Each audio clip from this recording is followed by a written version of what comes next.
Ma'am जी। क्या हमें ये स्लाइड्स मिल सकती हैं?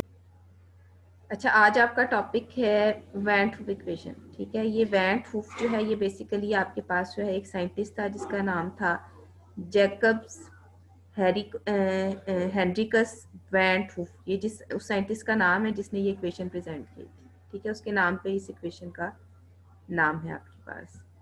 ठीक है, और इसने दिया क्या था, इसने क्वांटिटेटिव इफेक्ट ऑफ टेम्परेचर दिया था ऑन इक्विलिब्रियम कांस्टेंट। ठीक है, ये भी आपका जो टॉपिक है बेसिकली ये केमिकल थर्मोडायनामिक्स का है, लेकिन जब तक आपके पास केमिकल इक्विलिब्रियम का नॉलेज ना हो आप इसको एक्सप्लेन नहीं कर सकते।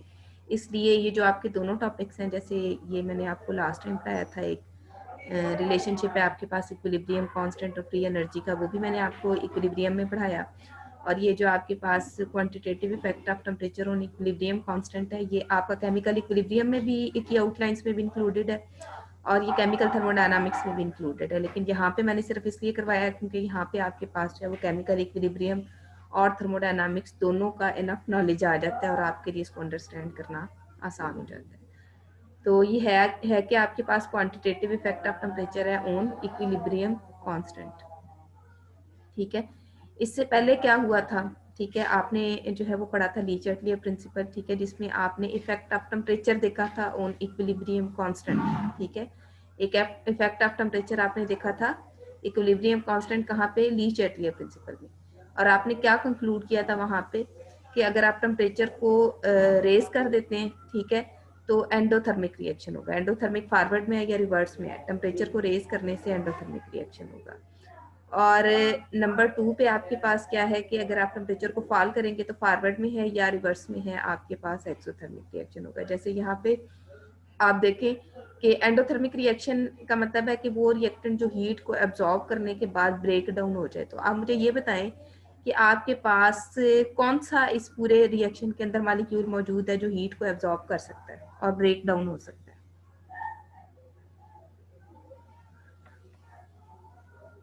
अमोनिया। अमोनिया। अमोनिया हीट को एब्जॉर्ब करके ब्रेक डाउन हो सकता है। इसका मतलब ये है कि अगर अमोनिया जो है वो हीट को एब्जॉर्ब करता है तो रिएक्शन कौन सा होगा, एंडोथर्मिक होगा, एक्सोथर्मिक होगा? एंडोथर्मिक। एंडोथर्मिक होगा। वो राइज ऑफ टेम्परेचर से होगा, फॉल ऑफ टेम्परेचर से होगा?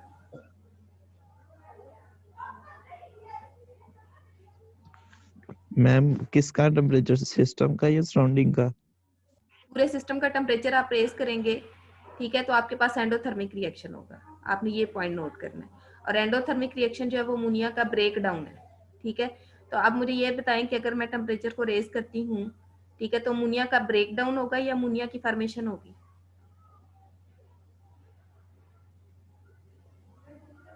ब्रेक डाउन ही होगा। अमोनिया का ब्रेक डाउन होगा। ब्रेक डाउन और होगा। अमोनिया का जो ब्रेक डाउन है वो फॉरवर्ड रिएक्शन है या रिवर्स है? रिवर्स। इसका मतलब ये है कि टेम्परेचर को राइज करने से रिवर्स रिएक्शन होगा। ठीक है, और अगर मैं टेम्परेचर को फॉल कर देती हूँ तो एक्सोथर्मिक रिएक्शन होगा, यानी रिएक्टेंट्स को एक दूसरे के क्लोज आने का मौका मिलेगा, उनकी एनर्जी कम होगी, ठीक है, और एनर्जी रिलीज होगी। तो फॉल ऑफ टेम्परेचर से कौन सा रिएक्शन हुआ? एक्सोथर्मिक। ठीक है, एक्सोथर्मिक अब फॉरवर्ड। आपने यहाँ फॉरवर्ड पे रिएक्शन। ली चैटलियर प्रिंसिपल में आपको रिवाइज भी करवा दूंगी, लेकिन यहाँ पे फिलहाल आपने ये याद रखना है कि आपका जो रिवर्सिबल रिएक्शन है उसमें आपका जो रिएक्शन है टेम्परेचर राइज करने से उस डायरेक्शन में मूव करेगा जहां एंडोथर्मिक रिएक्शन हो। अब वो एंडो फॉरवर्ड में है या रिवर्स में है, ये आपने खुद देखना है कि ब्रेक डाउन कहाँ पे हो रहा है। अगर फॉरवर्ड में ब्रेक डाउन हो रहा है तो फॉरवर्ड रिएक्शन होगा एंडोथर्मिक, और अगर आपके पास रिवर्स में ब्रेक डाउन हो रहा है तो रिवर्स रिएक्शन होगा। लेकिन ओवरऑल होगा क्या कि टेम्परेचर राइज करने से एंडोथर्मिक रिएक्शन होगा और टेम्परेचर फॉल करने से एक्सो होगा, चाहे वो जिस भी डायरेक्शन में है, चाहे फॉरवर्ड जो है वो एक्सो है चाहे रिवर्स एक्सो है। ठीक है, टेम्परेचर को फॉल करने से exothermic reaction. Clear? Yes ma'am.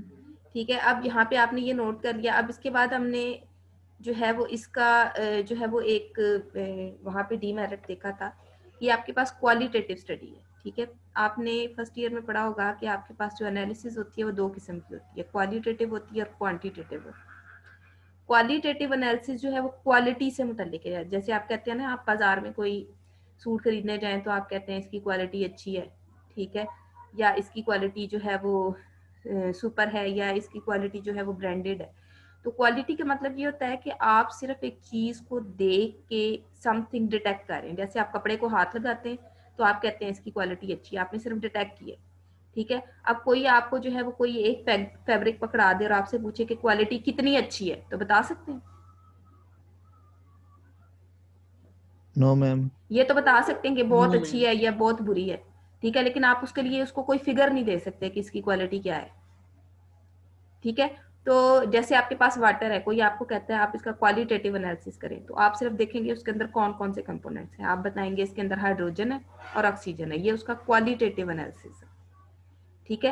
Quantitative analysis में आप क्या करते हैं, आप ये बताते हैं कि अगर हाइड्रोजन और ऑक्सीजन है वाटर के अंदर तो कितना है, हाइड्रोजन कितनी है, ऑक्सीजन कितनी है, कितने ग्राम है, ठीक है, ये है उसकी क्वांटिटेटिव स्टडी।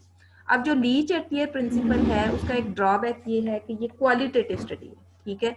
ये क्या करता है कि ये तो बताता है कि राइज ऑफ टेम्परेचर जो है वो एंडोथर्मिक रिएक्शन को फेवर करता है, या फॉल ऑफ टेम्परेचर जो है वो एक्सोथर्मिक रिएक्शन को फेवर करता है, ठीक है। लेकिन ये क्वांटिटेटिव स्टडी नहीं प्रोवाइड करता है, यानी ये नहीं बताता कि how much rise of temperature जो है वो एंडोथर्मिक रिएक्शन को फेवर करता है and how much fall of temperature जो है वो एक्सोथर्मिक रिएक्शन को फेवर करता है। पूरे लीच एटलियर प्रिंसिपल के अंदर कहीं भी आपने ये डिस्कस नहीं किया कि कितना राइज ऑफ टेम्परेचर जो है वो एंडोथर्मिक रिएक्शन को क्रिएट करेगा, या कितना राइज ऑफ टेम्परेचर जो है वो रिएक्शन को एंडोथर्मिक रिएक्शन की डायरेक्शन में ले जाएगा, कितना टेम्परेचर आप डिक्रीज करेंगे, 10 डिग्री सेंटीग्रेड डिक्रीज करेंगे, 15 डिग्री डिक्रीज करेंगे, या 100 डिग्री डिक्रीज करेंगे। क्वांटिटी की आपने लीच एटलियर प्रिंसिपल पूरे में कहीं पे कोई बात नहीं सुनी, ऐसे ही है। जी मैम। Yes, ma'am. ठीक है, तो जो आपका लीच एटलियर प्रिंसिपल है वो effect of temperature on equilibrium constant study करता है, लेकिन उसके अंदर जो स्टडी है वो क्वालिटेटिव स्टडी है, ठीक है। जो आपको ये तो बताती है कि टेम्परेचर राइज करने से एंडोथर्मिक रिएक्शन होगा, लेकिन कितना टेम्परेचर राइज करने से इसके बारे में कोई इन्फॉर्मेशन नहीं देती, कितना टेम्परेचर फॉल करने से इसके बारे में कोई इन्फॉर्मेशन नहीं देती। अब ये जो आपके पास क्वांटिटेटिव इफेक्ट है ना, क्वांटिटेटिव कि कितना टेम्परेचर राइज करने से इक्विलिब्रियम कांस्टेंट जो है वो मूव करेगा, ठीक है, ये बड़ा इंपॉर्टेंट होता है जब आप रिसर्च कर रहे होते हैं डिफरेंट किस्म के रिएक्शंस की थर्मोडायनामिक्स में, ठीक है। तो ये जो क्वांटिटेटिव इफेक्ट होता है ना कि कितना टेम्परेचर राइज करने से, ठीक है, आपकी प्रोडक्ट जो है वो इंक्रीज कर जाएगी। सपोज इंडस्ट्री के अंदर आप कोई प्रोडक्ट बना रहे हैं, कितना टेम्परेचर राइज करने से कितने % जो है वो राइज होगी, इसको चेक करने के लिए आप एक इक्वेशन यूज करते हैं जिसको आप कहते हैं वान हूफ इक्वेशन, ठीक है। लीच जी, जो लीच एटलियर प्रिंसिपल है वो क्वालिटेटिव स्टडी करता है effect of temperature on rate of reaction. फिर जो ये क्या क्वांटिटेटिव, ये फिर बेटा आपकी आवाज नहीं आ रही।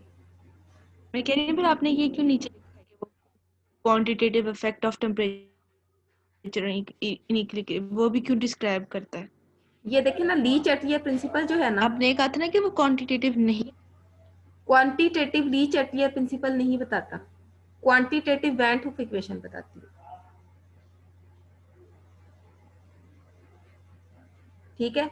उसकी वजह यह है कि लीच एटलियर प्रिंसिपल में कहीं पे भी आपने कोई ऐसी मैथमेटिकल इक्वेशन नहीं पढ़ी जिसमें वैल्यूज या फैक्ट्स को पुट करके आपके पास वो आंसर आए जो आपको ये बताए कि कितना टेम्परेचर राइज करने से रिएक्शन फॉरवर्ड में गया है या रिवर्स में गया है। ठीक हो ऐसी इक्वेशन?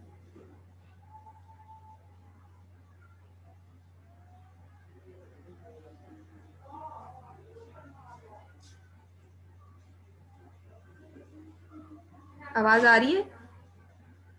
जी मैम आवाज आ रही है। यहाँ पे आपने लिखा हुआ है हाउ मच कि जी कितना है, जी, तो ये तो क्वांटिटेटिव में आता है ना। ये मैंने आपको ये बताया है कि वैसे जो आपके पास लीच एटलियर प्रिंसिपल है ना, पहले मैंने ये बताया, ये देखें जरा, इसको कंफ्यूज नहीं करना आप लोगों ने। ये देखें, पहले मैंने आपको ये बताया कि rise of temperature endothermic reaction को फेवर करता है और फॉल ऑफ टेम्परेचर एक्सो को। ये लीच एटलियर प्रिंसिपल है। लीच एटलियर प्रिंसिपल की स्टेटमेंट ये है, ठीक है, जिसमें फिर आपको मैंने अमोनिया फॉर्मेशन की एग्जांपल दी है, ठीक है। लेकिन ये जो स्टडी है ये आपके पास क्वालिटेटिव स्टडी है, ये वाली। अब इस क्वालिटेटिव स्टडी को अगर मैं क्वांटिटेटिव स्टडी में कन्वर्ट करना चाहती हूँ तो वो कैसे करूँ? ठीक है, क्वांटिटेटिव स्टडी इन्हीं दोनों फैक्ट्स की, ये क्वालिटेटिव स्टडी है। इन्हीं दोनों फैक्ट्स की क्वांटिटेटिव स्टडी क्या है कि मेरे पास वो क्वांटिटी मौजूद हो कि how much rise in temperature जो है वो फेवर करेगा एंडोथर्मिक रिएक्शन। ये मैंने इस क्वालिटेटिव को क्वांटिटेटिव स्टेटमेंट के अंदर कन्वर्ट किया। ठीक है मैम, ठीक है, पहले कंफ्यूजिंग था थोड़ा। हाँ जी, इसको कंफ्यूज नहीं करना। ये मैंने जो है वो ये क्वालिटेटिव जो स्टेटमेंट है ना, उसको यहाँ पे क्वांटिटेटिव में कन्वर्ट किया। ठीक है, और क्वांटिटेटिव में कन्वर्ट करने के बाद मैंने आपको बताया कि ये जो क्वांटिटेटिव इफेक्ट है टेम्परेचर का इक्विलिब्रियम कांस्टेंट पे, ये हम वान टू इक्वेशन से चेक करते हैं। आप क्लियर? Yes ma'am. यहाँ तक आपके पास जो स्टेटमेंट है ना, यहाँ तक ठीक है, क्वालिटेटिव स्टडी तक ये ली चैटियर प्रिंसिपल की है। और नीचे वाली जो आपके पास स्टेटमेंट है ये वैन टू इक्वेशन की है। क्लियर? जहां पे भी क्वांटिटी आ जाना कि हाउ मच, वहां पे ली चैटियर प्रिंसिपल नहीं आएगा, वहां पे वैन टू इक्वेशन आएगा। क्लियर है अब? जी मैम। ठीक है, अब नेक्स्ट स्लाइड पे चलूं। ठीक है, अब आपने क्या Yes, करना है कि ma'am. इसी वैन टू इक्वेशन की आपने डेरिवेशन करनी है, ताकि आपके पास एक ऐसा फार्मूला आ जाए जो आपको ये बता दे कि कितना टेम्परेचर राइज करने से आपके पास एक्सो या एंडोथर्मिक रिएक्शन होगा, या टेम्परेचर का क्वांटिटेटिवली इक्विलिब्रियम कांस्टेंट के साथ क्या रिलेशनशिप है। ठीक है, हम डेरिवेशन कर लेते हैं इक्वेशन की। ठीक है, तो आपकी ये जो डेरिवेशन है ये कहाँ से स्टार्ट होगी? वो जो आपने रिलेशनशिप लास्ट टाइम पढ़ा है, जिसकी आज ये सुबह ने वीडियोस भी शेयर की थी, जिसमें हमने डेल्टा जी नॉट और के पी का रिलेशनशिप फाइंड किया था, वो कितने बच्चों ने पढ़ी है? जिसकी मैंने पिक्चर्स भी ग्रुप में भेजी हैं, पढ़ी है किसी ने? हाँ जी सुभान,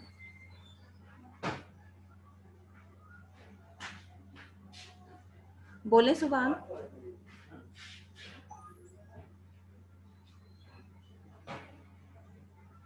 सुभान ने पढ़ा है सिर्फ? पढ़ी तो है लेकिन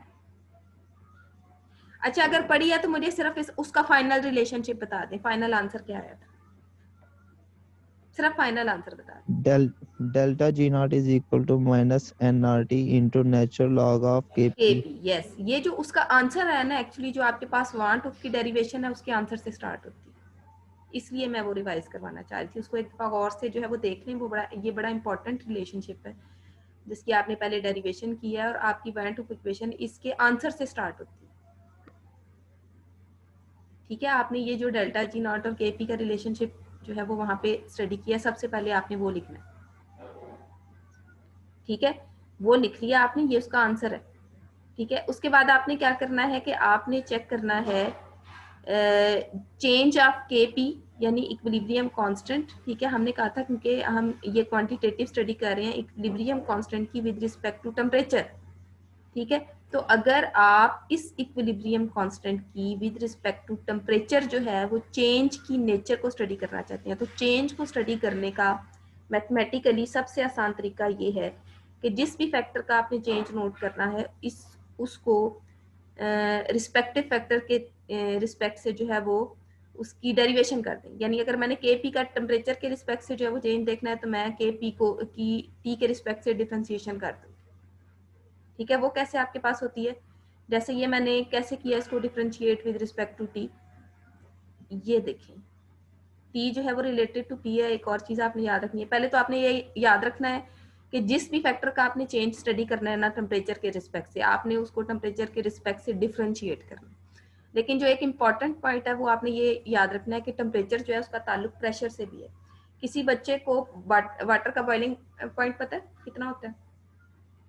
100 डिग्री सेल्सियस। 100 degree centigrade. और बॉइलिंग पॉइंट की डेफिनेशन क्या है? जब उसका वेपर प्रेशर एक्सटर्नल प्रेशर के इक्वल हो जाता है। यस, वो उस point टेम्परेचर को जब वाटर का इंटरनल प्रेशर एक्सटर्नल प्रेशर के इक्वल हो जाए, तो टेम्परेचर के साथ प्रेशर भी रिलेटेड है। जहाँ टेम्परेचर की बात होगी वहाँ पे प्रेशर की भी बात होगी।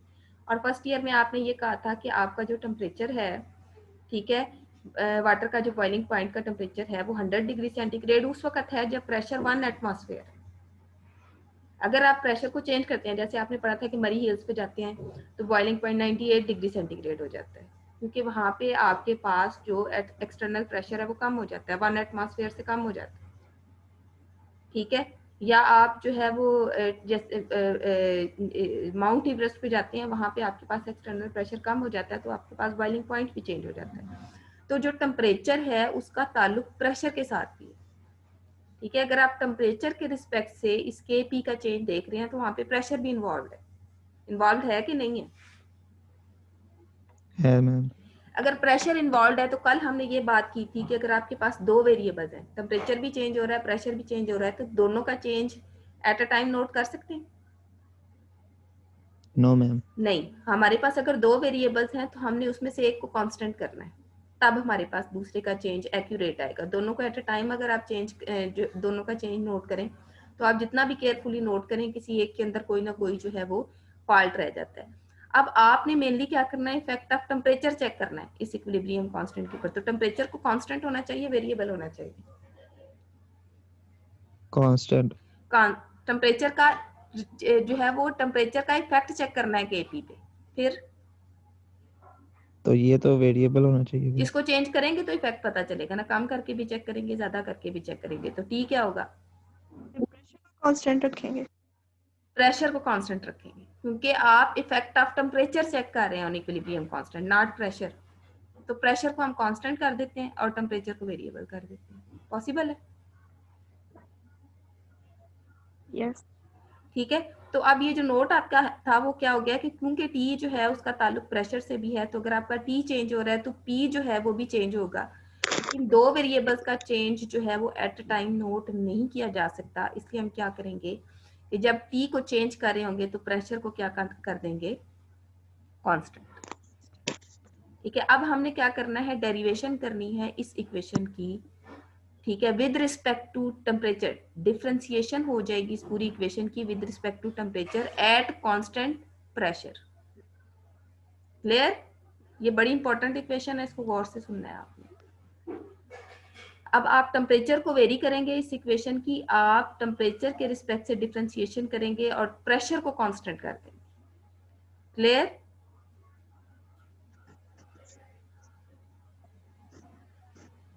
Yes ma'am. Yes ma'am. ठीक है, अब यहाँ पे मैंने क्या किया है कि ये स्टेप जो है वो आपका कर दिया है। कैसे? मैंने पहले क्या किया कि ये डेल्टा जी नॉट लिया लेफ्ट हैंड साइड वाला, और इसकी टेम्परेचर के रिस्पेक्ट से मैंने डिफरेंशिएशन कर दिया है। यह मैंने आपको बताया था कि ये पार्शियल डिफरेंशिएशन होती है ये भी डिफरेंशिएशन, ये जो कर्ल हम लिखते हैं ये पार्शियल डिफरेंशिएशन है, बताई थी मैंने आपको, याद है? जी मैम। ठीक है, तो ये इसको मैंने ये भी बताया था कि ये कहाँ पे यूज करते हैं।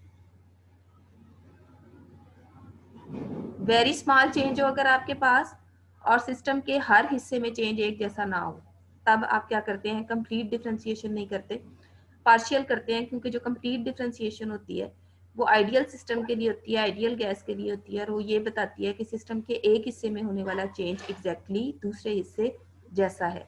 लेकिन यहाँ पे आपके पास सिस्टम के एक हिस्से में चेंज, एक हिस्से की जो फ्री एनर्जी का चेंज है स्टैंडर्ड कंडीशंस पे, वो दूसरे हिस्से जैसा नहीं है, तो मैंने कंप्लीट डिफरेंशिएशन नहीं की, मैंने पार्शियल कर दी। क्लियर?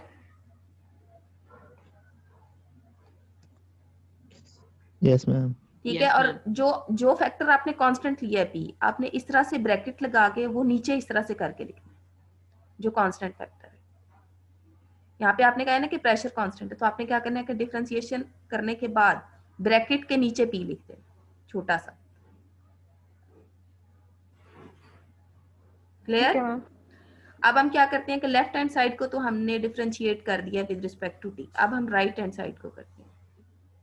ठीक है, राइट हैंड साइड में भी क्या हुआ है कि ये कर्ल ओवर कर्ल टी हो गया। ठीक है, बाकी ये पूरा फैक्टर इसके अंदर आ गया जिसकी डिफरेंशिएशन होगी, और यहाँ पे भी क्योंकि प्रेशर कांस्टेंट था तो वो नीचे मैंने इस तरह लिख दिया। अब ओवरऑल आपके पास हुआ क्या है कि मैंने इस इक्वेशन की एक तो पार्शियल डिफरेंशिएशन की है, इधर भी कर्ल ओवर कर्ल टी आ गया और इधर भी कर्ल ओवर कर्ल टी आ गया।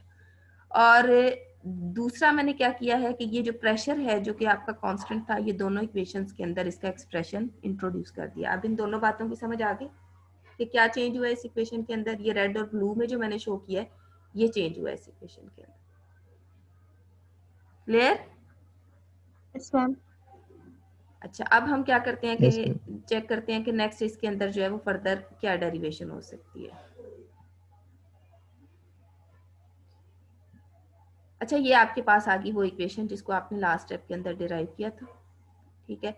अब यहाँ पे अगर आप गौर करें तो ये जो r है ये कांस्टेंट है, ठीक है। मुझे ये बताएं कि कांस्टेंट की डिफरेंशिएशन या इंटीग्रेशन हो सकती है?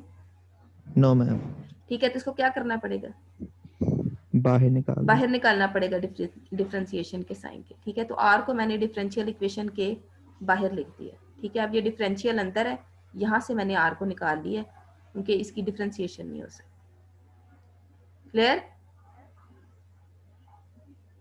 यस मैम ये मैम, जो r के साथ t है वो भी टाइम को रिप्रेजेंट कर रहा है ना, तो वो ये वाला टाइम भी कांस्टेंट होगा कि नहीं? कौन सा r?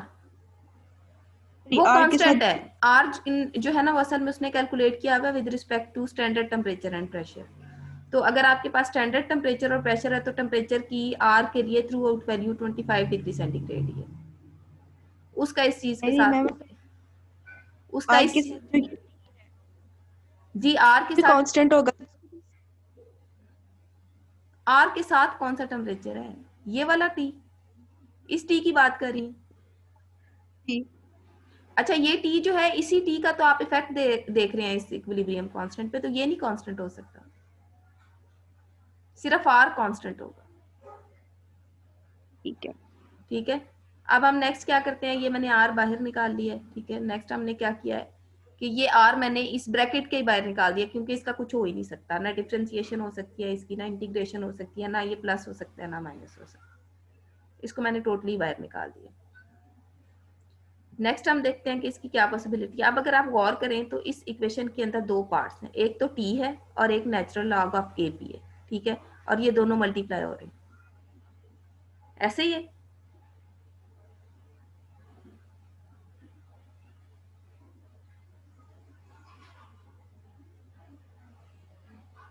ठीक है, ये दोनों मल्टीप्लाई हो रहे हैं। अगर दो फैक्टर हैं तो ये आपके पास जो डिफरेंशिएशन है ये कैसे होगी? प्रोडक्ट रूल के अकॉर्डिंग, जिसमें आप क्या करते हैं कि अगर दो वेरिएबल्स की एट अ टाइम डिफरेंशिएशन कर रहे हैं तो एक को कांस्टेंट लेते हैं, दूसरे को वेरिएबल करते हैं, और जिसको वेरिएबल किया यस था मैम, उसको एक दफा कांस्टेंट करते हैं, पहले को वेरिएबल करते हैं, फिर दोनों को ऐड करते हैं। ये आप प्रोसेस कर चुके हैं, यहीं पे यहाँ पे हमने यही वाला करना है, ठीक है। तो मैं क्या करती हूँ कि ये वाला पूरा पार्ट जो है, क्योंकि ये सोल्यूशन इसका हो गया, इससे ज़्यादा इसकी सिंप्लिसिटी पॉसिबल नहीं है, इसको हमने निकाल दिया, मैंने वाइट कर दिया। आर का भी फर्दर सोल्यूशन पॉसिबल नहीं है, इसको भी सेपरेट कर दिया। अब जो आपके पास सोल्यूशन आएगा ना वो सिर्फ इस येलो पोर्शन का होगा।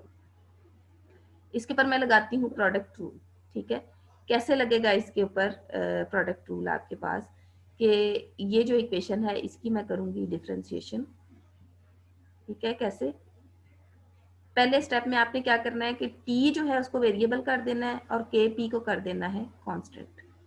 दूसरे स्टेप में आपने क्या करना है, t को कांस्टेंट करना है और kp को वेरिएबल लेना है। इन दोनों के टर्म्स के लिए आपके पास कंडीशन क्या है कि पहले स्टेप में t को आपने वेरिएबल लेना है और दूसरे में t को कांस्टेंट लेना है।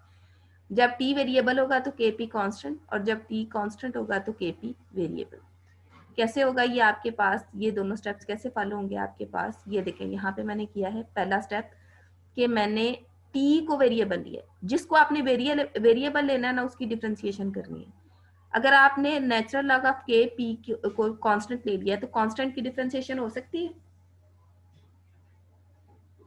नो नहीं मैम, ठीक है, इसलिए मैंने उसको इस डिफरेंशिएशन के साइन के बाहर लिखा। कांस्टेंट लिया तो डेफिनेटली उसकी डिफरेंशिएशन नहीं हो सकती, मैंने इसको बाहर लिख दिया। और t जो है वो वेरिएबल है, उसकी डिफरेंशिएशन हो सकती है, उसको d बाई dt के रिस्पेक्ट से मैंने डिफरेंशिएट कर दिया, ठीक है। अब यहाँ पे मैंने एक और चीज अगर आप नोट करें तो यहाँ पे मैंने क्या किया है कि पार्शियल डिफरेंशिएशन थी और नीचे क्या है? नीचे डिफरेंशिएशन है, सिंपल। कंप्लीट है। और ये मैंने आपको बताया था कि आइडियल गैस के लिए होती है। असल में यहाँ पे आपके पास कोई गैस या कोई सिस्टम जो है वो अभी अवेलेबल नहीं है, बल्कि आप सिर्फ एक सिंपल फार्मूला कैलकुलेट कर रहे हैं। अगर तो आपके पास, मैं कहती कि कोई रिएक्शन है जिसके लिए आप कैलकुलेशन कर रहे हैं, आपके पास रीडिंग्स होती, आप पार्शियल कैलकुलेशन कर सकते थे। अब फार्मूला डिराइव अगर आपने करना है तो आपने क्या करना है कि एक ऐसा मैथमेटिकल एक्सप्रेशन लेना है जो हर इक्वेशन के ऊपर जो है वो सेट हो जाए, ठीक है। अब जैसे आप कहते हैं कि स्टैंडर्ड टेम्परेचर और प्रेशर पे वाटर का बॉइलिंग पॉइंट जो है वो 100 डिग्री सेंटीग्रेड है, आल दो वो 98 भी हो सकता है, 69 भी हो सकता है, 120 भी हो सकता है, लेकिन स्टैंडर्ड कंडीशन पे आपने हर वक्त यही कहते हैं, चाहे आप जहाँ पे भी हो, चाहे आप मरी हिल्स पे भी हो, तो आप कहते हैं कि वाटर 100 डिग्री सेंटीग्रेड पे बॉयल होता है, हालांकि वहाँ पे 100 पे बॉयल नहीं होता, क्योंकि आपने जो सिंपलेस्ट फार्मूला लेना होता है या सिंपलेस्ट रिप्रेजेंटेशन लेनी होती है वो आइडियल कंडीशन के अकॉर्डिंग लेते हैं। तो यहाँ पे भी आप क्योंकि एक सिंपल फार्मूला कैलकुलेट करें, यहाँ पे हमने कोई सिस्टम नहीं लिया, कोई रिएक्शन नहीं लिया कि इसके लिए हम कैलकुलेशन कर रहे हैं, तो जो आपने फार्मूला लेना है वो आइडियल सिचुएशन के लिए लेना है। इसलिए यहाँ पे मैंने क्या किया कि फार्मूले को सॉल्व करते हुए पार्शियल डिफरेंशिएशन को कंप्लीट डिफरेंशिएशन लिख दिया। क्लियर? क्योंकि यहाँ पे मैं पार्शियल लिखूँ Yes, तो ma'am. आपके लिए सिचुएशन थोड़ी सी कॉम्प्लिकेटेड हो जाएगी, आपको अंडरस्टैंड करना मुश्किल हो जाएगा, लेकिन ये जो फॉर्म है आपके पास डी वाली, ये आपके लिए थोड़ी सी फेमिलियर है। तो नेचुरल लॉग ऑफ के पी, क्योंकि मैंने कांस्टेंट सपोज किया था, कांस्टेंट की डिफरेंशिएशन नहीं हो सकती, उसको बाहर लिख दिया और फिर मैंने क्या किया है, वेरिएबल ले लिया जो कि आपका टेम्परेचर था। ठीक है, नेक्स्ट मैंने क्या किया, प्लस किया है, दोबारा आप जो कंडीशन ली उसमें मैंने क्या किया, टी को कांस्टेंट लिया। अगर टी को कांस्टेंट ले लूँ तो टी की डिफरेंशिएशन हो सकती है? नहीं। ठीक है, तो फिर उसको मुझे क्या करना पड़ेगा, इस पूरी इक्वेशन के बाहर लिखना पड़ेगा, क्योंकि उसकी डिफरेंशिएशन एज कांस्टेंट नहीं हो सकती। तब जो आपके पास एक्सप्रेशन आएगा, ठीक है, इसको भी डी बाई डी टी कर लें आप बेशक, आपके लिए जो है ना वो अंडरस्टैंड करना आसान हो जाएगा। तो ये आपके पास क्या हुआ है कि यहाँ पे आपके पास सिर्फ के पी जो है उसकी डिफरेंशिएशन हो सकती है। ठीक है, इसलिए मैंने क्या किया, यहाँ पे डी बाई डी टी या और कर्ल बाय कर्ल टी या partial differentiation of natural log of के पी कर लिए। इन दोनों के साथ अगर आप देखें तो ये नीचे मैंने ब्रैकेट के नीचे पी लिखा है जो कि कांस्टेंट कंडीशन ऑफ प्रेशर को रिप्रेजेंट करता है। क्लियर? मैम एक क्वेश्चन है हाँ जी, कि अगर प्रेशर कांस्टेंट है तो केपी भी कांस्टेंट होना चाहिए? प्रेशर कांस्टेंट है, आपने जो एक्सटर्नल प्रेशर लिया हुआ है ना वो कांस्टेंट है, जो आपके सिस्टम का इंटरनल प्रेशर है वो कांस्टेंट नहीं है। ओके। ठीक है, तो ये जो पी नीचे है ये एक्सटर्नल प्रेशर है। अच्छा, अब क्या हुआ कि ये जो आर था क्लास, आपने ये नहीं भूलना कि ये आर जो है इन दोनों के साथ मल्टीप्लाई हो रहा था, टी के साथ भी नेचुरल लॉग ऑफ के पी के साथ भी। तो जब मैंने डिफरेंशिएशन कर लिया तो मैंने यहाँ पे आर लिखा था, यहाँ पे नहीं लिखा था, तो अब मैंने ये आर यहाँ पे दोबारा लिख दिए ताकि आपको याद रहे कि ये आर जो है ये आपके पास दोनों पार्ट्स का सोल्यूशन। क्लियर? जी। Yes, ma'am. अच्छा, नेक्स्ट जो है वो क्या है, एक और चीज आपने याद रखनी है कि इस आर के साथ माइनस भी था। अगर मैं आर को यहाँ पे आर को मल्टीप्लाई कर रही हूँ तो इस माइनस वाले साइन को भी मल्टीप्लाई करना। ठीक है, तो माइनस वाला साइन जो है वो कैसे मल्टीप्लाई होगा, प्लस माइनस क्या होता है, माइनस। माइनस। तो क्या होगा कि बाकी सारी इक्वेशन आपके पास वही है, यहाँ पे सिर्फ ये जो प्लस माइनस का साइन, प्लस माइनस है, ये सिंगल साइन माइनस में कन्वर्ट हो गया। उसके बाद क्या होगा कि ये डी टी से कैंसिल हो सकता है। ठीक है, इसका मतलब है कि इस इक्वेशन के अंदर से ये जो डिफरेंशिएशन वाला फैक्टर है ये खत्म हो जाएगा और क्या रह जाएगा आपके पास, इधर रह गया था माइनस आर और नेचुरल लॉग ऑफ के पी सिर्फ रह गया, और इधर आपके पास क्या हुआ कि आर टी और साथ में ये वाला फैक्टर रह गया। समझ आ गई? Yes, ma'am. मैम एक साइड पे हम पार्शियल और एक साइड पे हम कंप्लीट ले रहे हैं तो इससे कोई इफेक्ट तो नहीं होगा? उससे ऐसा तो नहीं होता, लेकिन मैं आपको कह रही हूँ, मैंने अभी आपको कहा है कि यहाँ पे अगर पार्शियल डिफरेंशिएशन लिखी हुई है तो अपनी आसानी के लिए आप कंप्लीट लिख लो, फर्क नहीं पड़ेगा, क्योंकि आपने इधर भी तो कंप्लीट ली हुई है ना, तो इधर भी आप कंप्लीट लिख लें, उससे बल्कि आपके लिए सोल्यूशन ज्यादा आसान हो जाएगा। क्लियर? जी। अच्छा, ये जो है आपके पास क्या हुआ, आपने ये जो D by D T cancel, अब ये जो नेचुरल लॉग ऑफ के पी था वो डायरेक्टली सार से मल्टीप्लाई हो गया और इधर आर टी जो है वो इस इफेक्ट के साथ आ गया। ये भी आपके पास स्टेप जो है वो क्लियर हो गया। जी मैम। अब हम क्या करते हैं, अगले स्टेप पे जाते हैं। ठीक है, हम देखते हैं कि फर्दर इसके अंदर क्या पॉसिबिलिटी है। अच्छा, ये जो आपके पास सोल्यूशन आ गया ना असल में, इसके बाद कोई बज़ाहिर आपको इस इक्वेशन को सॉल्व करने का तरीका नजर नहीं आ रहा। ठीक है, कोई ऐसा तरीका नजर आ रहा है कि इसको फर्दर सिंप्लीफाई कर दें?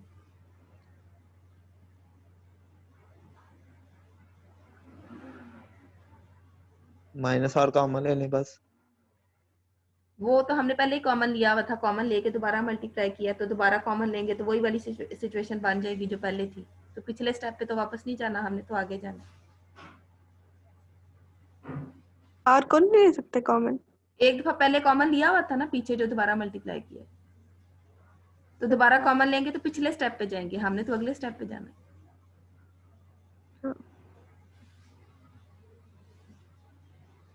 एक तरीका है, इक्वेशन को उधर नहीं लेके जा सकते। इक्वेशन को भी उधर नहीं लेके जा सकते। एक ही तरीका है, वो तरीका क्या है कि आपने एक मैथमेटिकल रूल पढ़ा है कि आप एक सिंगल टर्म को बोथ साइड आप इक्वेशन पे प्लस कर सकते हैं, माइनस कर सकते हैं, मल्टीप्लाई कर सकते हैं, डिवाइड कर सकते हैं। पढ़ा है? Yes ma'am. तो अगर हम इक्वेशन की दोनों साइड्स पे टेम्परेचर को मल्टीप्लाई करते हैं,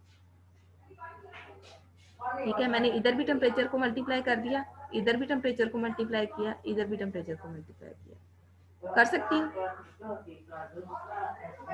यस मैम। अब इसका फायदा हमें क्या होगा, ठीक है, इधर तो टी था, इधर एक जनरल एक्सप्रेशन बन गया, ये टी स्क्वायर बन गया, लेकिन इसका फायदा आपके पास ये हुआ कि ये जो आपके पास एक्सप्रेशन बना है minus R T L N K P, ये थोड़ा सा जाना पहचाना नहीं बन गया जी, डेल्टा जी नॉट के इक्वल है। ये जो minus R T L N K P बना है, ये किसके इक्वल है, ये डेरिवेशन आपने की हुई है delta G naught. Delta G naught के इक्वल है ये, ठीक है। अब हम क्या कर सकते हैं, इसकी जगह पे डेल्टा जी नॉट लगा के अपनी इक्वेशन को सिंप्लीफाई कर सकते हैं। इस are T L N K P की जगह पे मैंने डेल्टा जी नॉट लगा के इक्वेशन को सिंप्लीफाई कर दिया, ठीक है। Yes ma'am. ठीक है, अब हम फर्दर देखते हैं इसके अंदर क्या पॉसिबिलिटी है, ठीक है। अब ये डेल्टा जी नॉट आपका आ गया, इसका भी फर्दर सोल्यूशन पॉसिबल नहीं है, ये जो व्हाइट पोर्शन है ना, इसका फर्दर सोल्यूशन पॉसिबल नहीं है। अब हम येलो को देखते हैं। अब मसला ये है कि फिर हमारे पास फर्दर कोई ऐसा स्टेप समझ नहीं आ रहा जिससे इसको फर्दर सिंप्लीफाई कर लें। अच्छा, अब क्या हो सकता है इसको फर्दर सिंप्लीफाई करने का तरीका, कि इससे आगे हमारे पास कोई सोल्यूशन नहीं है। एक तरीका ये है कि हम इस जैसी कोई और इक्वेशन लें। फिजिकल केमिस्ट्री में हम क्या करते हैं कि जहाँ पे आपका इक्वेशन का सोल्यूशन पॉसिबल ना हो, उस इक्वेशन जैसी कोई और इक्वेशन लेके ना तो दोनों को कंपेयर कर लेते हैं। अब हम क्या करते हैं कि कोई और ऐसी थर्मोडायनामिक्स में से इक्वेशन ले लेते हैं या केमिकल इक्विलिब्रियम में से इक्वेशन ले लेते हैं जिसको इसके साथ कंपेयर किया जा सके, जिसकी लेफ्ट हैंड साइड या राइट हैंड साइड इसकी लेफ्ट या राइट हैंड साइड जैसी हो, ठीक है। तो एक आपके पास जो है वो थर्मोडायनामिक रिलेशनशिप है जो आपने पढ़ा था, जिसमें आपने कहा था कि G is equal to H minus T S, पढ़ा हुआ? Yes ma'am. Yes ma'am. अब हम क्या करते हैं कि ये जो G is equal to H minus T S है ना, इसको इस एक्सप्रेशन से मिलता जुलता बनाने की कोशिश करते हैं। इसके अंदर कुछ ऐसे मैथमेटिकल स्टेप्स फॉलो करते हैं कि ये इस इक्वेशन से मिलती जुलती बन जाए। उसके लिए क्या कर सकते हैं, पहले तो जो है आपने जब ये के पी और डेल जी का रिलेशनशिप ड्राइव किया था जो पिछला था, वो मैंने इसलिए आपको वीडियो भेजी थी कि जब तक आप वो जो है वो रिवाइज नहीं करते, ये कैलकुलेट करना थोड़ा मुश्किल है, क्योंकि मोस्टली जो है ना ये जो चीज़ है आपके पास ना, इसके अंदर जो स्टेप्स है ना उसके अंदर relationship of gives free energy change and equilibrium constant वाले वो इन्वॉल्व होते हैं। तो वहाँ पे जब आपने डेरिवेशन की थी तो आपको याद होगा डेल्टा जी कैलकुलेट करते हुए ये वाला स्टेप आया था आपके पास, याद है? Yes ma'am.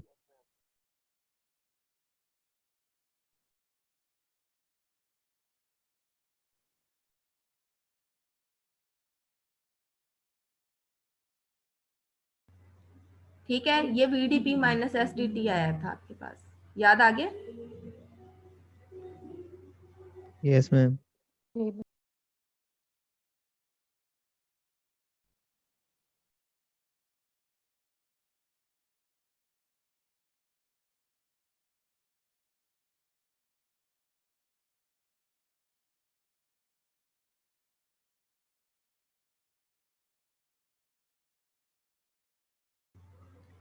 ठीक है, अब ये जो आपके पास रिलेशनशिप है ना, इसको हम थोड़ा सा चेक करते हैं। इस रिलेशनशिप के अंदर से S की वैल्यू आ सकती है इस रिलेशनशिप के लिए? जी ma'am.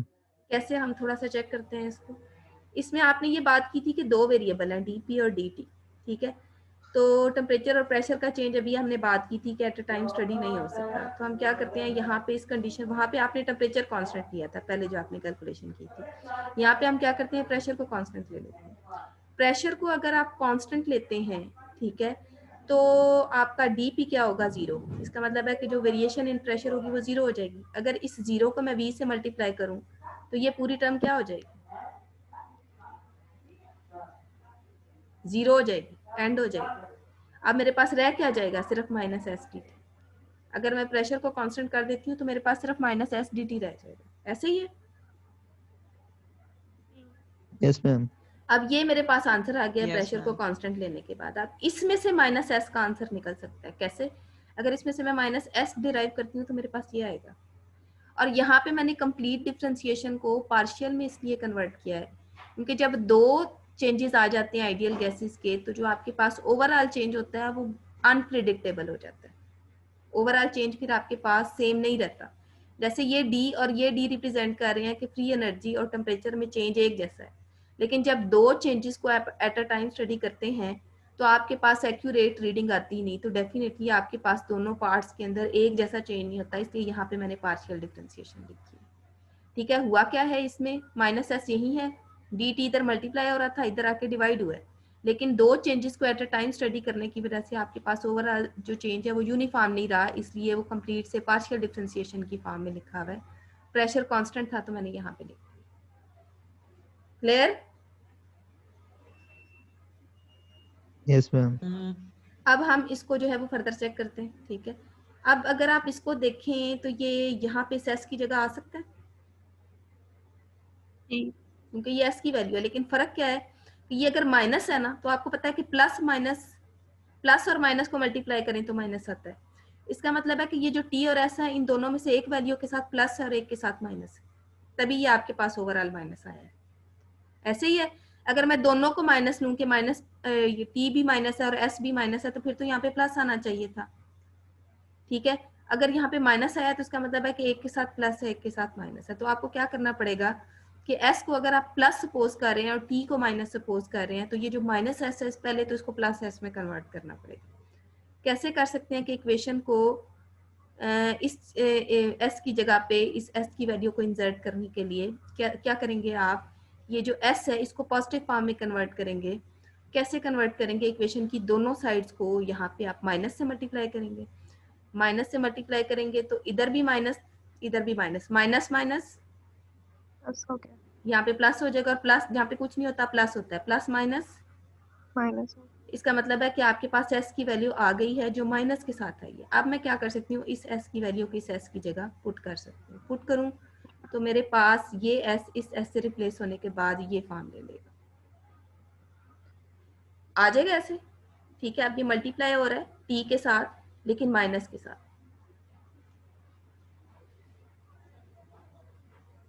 Clear? Yes ma'am. Multiplication है, ठीक है, लेकिन कैसे, माइनस के साथ। अब पहले तो ये दोनों माइनस इकट्ठे कर लेते हैं, मल्टीप्लाई हो रहे हैं। माइनस माइनस क्या होता है, प्लस। तो आपके पास ओवरऑल Plus. रिलेशनशिप जो है ये प्लस माइनस को मल्टीप्लाई करने के बाद क्या हो जाएगा, माइनस माइनस इंटू प्लस। तो यहाँ पे आ गया ओवरऑल प्लस, ये एक रिलेशनशिप आपके पास आ गया। अब फर्दर आपने क्या करना है कि अगर इस हिस्से में चेंज कर रहे हैं तो उसकी वजह से इंथैल्पी जो आपका हीट कंटेंट है सिस्टम का और जो फ्री एनर्जी उसमें भी कोई चेंज आएगा। ठीक है, तो उस चेंज को इंक्लूड करने के लिए मैंने इन दोनों के साथ जो है वो डेल्टा लिखी। ऐसा पॉसिबल नहीं है कि इक्वेशन के एक हिस्से में चेंज हो जाए बाकी दोनों फैक्टर्स के ऊपर कोई फर्क ही ना पड़े। बाकी दोनों फैक्टर्स के फर्क को एक्सप्लेन करने के लिए मैंने ये डेल्टा लिखी कि जो भी चेंज हुआ है वो इस डेल्टा के अंदर शामिल है। क्लियर?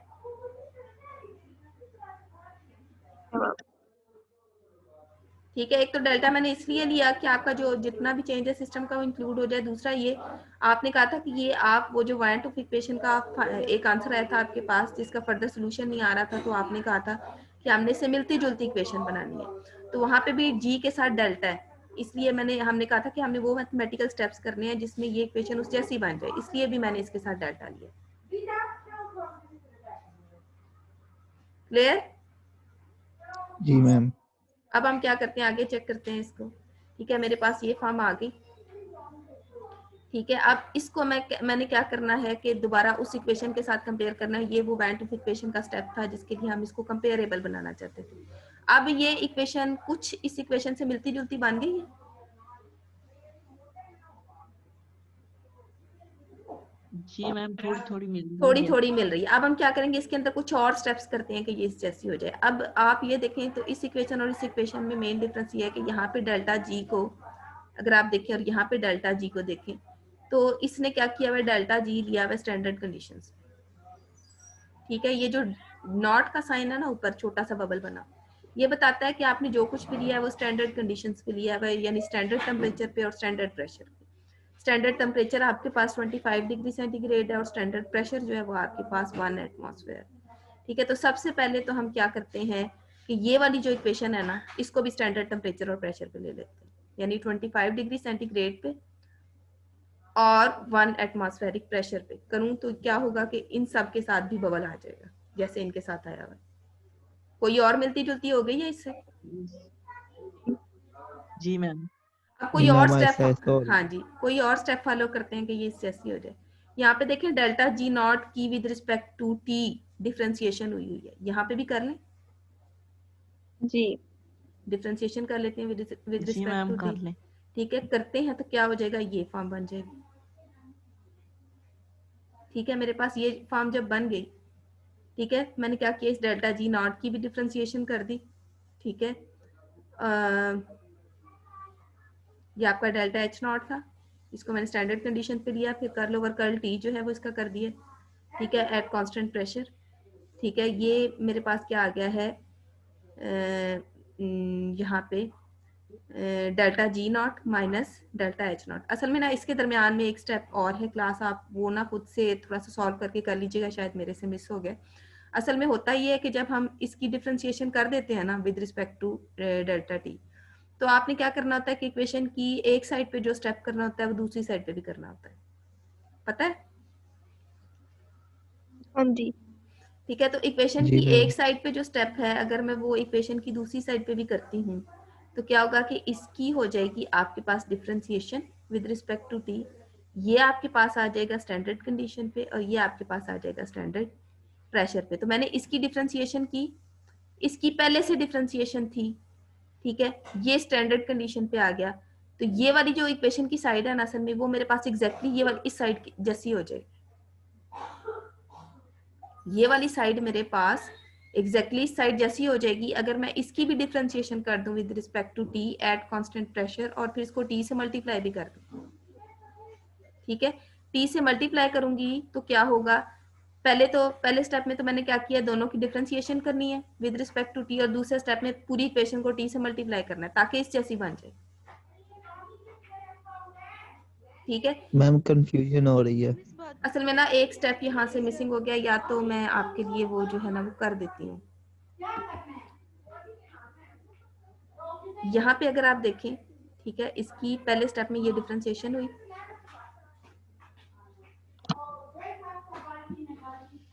ये जो चीज है ये आपने पहले की है।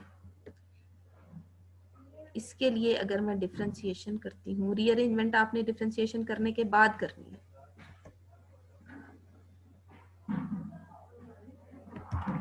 ठीक है, पहले ये हुआ था। ठीक है, उसके बाद मैंने क्या किया कि ये डेल्टा एच नॉट जो है ये लिया। ठीक है, और इधर से मैंने ये वाली चीज ले ली। ठीक है,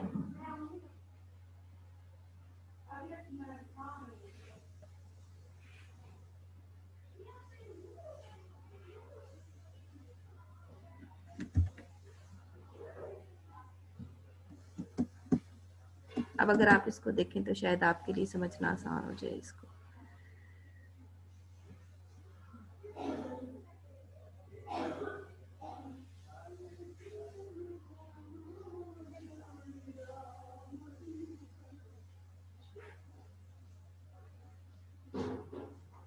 अब देखें मैंने इसको इस जैसा बनाया है, कैसे कि इसकी भी डिफरेंशिएशन कर दिया विद रिस्पेक्ट टू टी। आप कुछ समझ आ रही है बात की?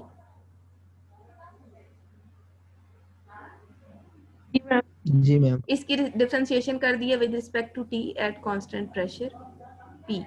ठीक है, और ये वाली जो चीज है ये आपके पास पहले से सॉल्व थी। ठीक है, ये भी आपने कर ली। अब आपने उसके बाद क्या किया है कि इस इक्वेशन की रीअरेंजमेंट आपने करनी है इस इक्वेशन के अकॉर्डिंग। ये इक्वेशन साइड बाय साइड चल रही है जिस जैसा हम इसको बनाना चाहते हैं। मैम हाँ जी, हमने डेल्टा एच नॉट की डिफरेंशिएशन क्यों नहीं की? ये वाला जी असल में इसके लिए इसका मतलब है कि हमने एच का चेंज जो है वो चेक करना है with respect to temperature, temperature के रिस्पेक्ट से चेक करना है ना।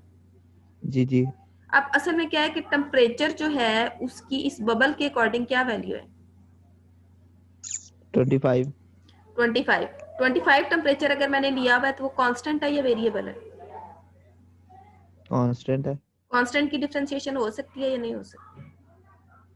तो फिर मैम वो बबल तो डेल्टा जी के ऊपर भी है। असल में जो आपके पास प्रेशर कांस्टेंट होता है ना उसकी दो ही कंडीशन है, ठीक है। आपके पास जो कांस्टेंट कंडीशंस है ना STP, आप देखें उसमें सिर्फ T और P आता है, टेम्परेचर और प्रेशर को आप स्टैंडर्ड कर सकते हैं।